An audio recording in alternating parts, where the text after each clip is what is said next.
if you have like an elder sibling, you should go to them, give them a hug and tell them thank you.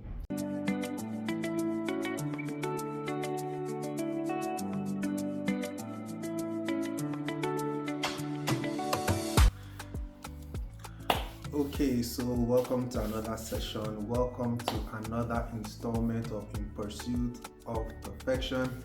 And my name is Tamno Priye Hopeful, yes. And today, I just want us to appreciate some certain important people, through this session. I was looking through the Bible, a couple of weeks ago, and I was able to see a certain parable in the Bible, one that we're actually very familiar with. It's a parable where Jesus was talking about some people that were looking for work, and what used to happen was that the man came at 6 a.m. He saw some people, he picked them up, he took them to the office. Came again at 9 a.m.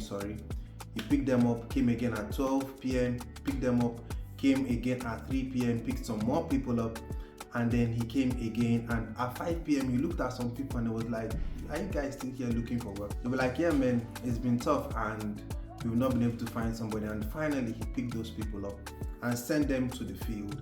And when he sent them to the field, they did 1 hour of work, and then he paid everybody the same amount of money that he had agreed with them.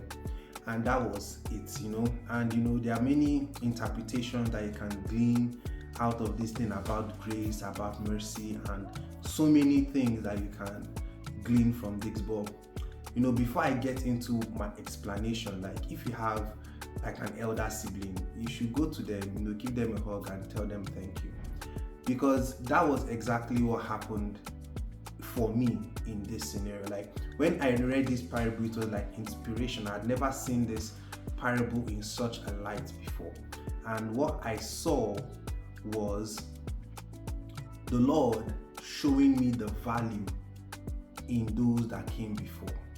And sometimes what happens with them, that they are going through some certain things and we are not exactly able to appreciate them for what it is that they are doing.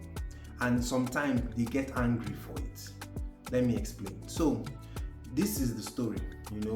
When the man paid them, the people that were there from 6 a.m., maybe 9 a.m. and maybe noonday, went and met the man and said, excuse me, sir, we have been working since 6 a.m. and we have borne the heat of the day. That's the key word.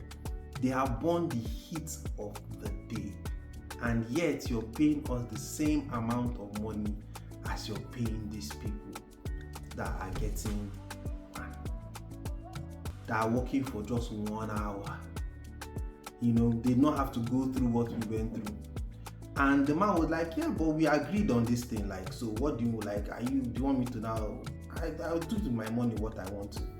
And this is the thing that happens with other siblings a lot that we don't get. You understand? Sometimes we don't understand why someone, especially firstborn, like we don't understand why sometimes one of them are angry. And it's because they bore the heat of the day. See, if you go into the Bible, the story for firstborns is not always great. Woo! The story for firstborns in the Bible ain't great. Like, it seems like firstborns have a big stick hanging over them, man. Like, from the beginning, because even the firstborn of, in quotes, God in relation to humanity is different. Remember, the Bible says something. It said first Adam and last Adam. So the Adam that fell in the garden was the first Adam, and Jesus Christ is the last Adam. Check it. What happened with the firstborn? I'm not saying lastborn did not suffer something, but when we speak in a bad way about somebody, who do we speak about? Firstborn. When we want to be glowing about somebody, who do we speak about? Lastborn. But that one is a different thing altogether. I'm not trying to bring any theological anything, but I'm just trying to show you something that happens in the Bible. That a lot of the time, firstborns have a big stick hanging over them, and this is what happens, right? The elder ones, a lot of the time, they met your parents at their most inexperienced, when they knew the least about the world. I'm not talking about financial circumstances and all those kinds of things, just knowledge and wisdom. They met the firstborn child was who the parents used to learn how to be good parents, right? They learned use, and maybe even the second born and the third born. By the time they get to whatever last child that they have, whether it's the second child that was the last, or the fourth or ninth child that was the last one, right? You find out that by the time they get to that last child, they are already most experienced from the first few that came before them. And the amount of knowledge and wisdom and work that goes into that last child is different, even to the point of some certain kinds of results as opposed to the first child. And this is something that repeats itself. So you find out that the expectations of the firstborn now are different, because they want to receive some sort of accolade, some sort of measurement of, of appreciation for the fact that they bore the heat of the day. But in a lot of cases, siblings, younger siblings, and in some cases parents too, it's almost in a flippant manner through which that they are appreciated. And that's the reason why you find out that some of them are just, they are mad at the world, they are mad at people, they don't feel loved, they don't feel appreciated, for good reason, because a lot of them are not. Yeah, so this is my message to you, right? You have an elder sibling, someone that is like an elder sibling, a brother, a sister, that sometimes maybe you guys don't get along or anything like that. See, go to them, tell them, look, I appreciate all the things that you've done for me, and tell them that you love them. I did it. When this message came to my heart and I thought about it, I actually went and I told my siblings, all of them, like, look, I really appreciate all that you've done, because there's a heat of the day that I did not experience because of you guys.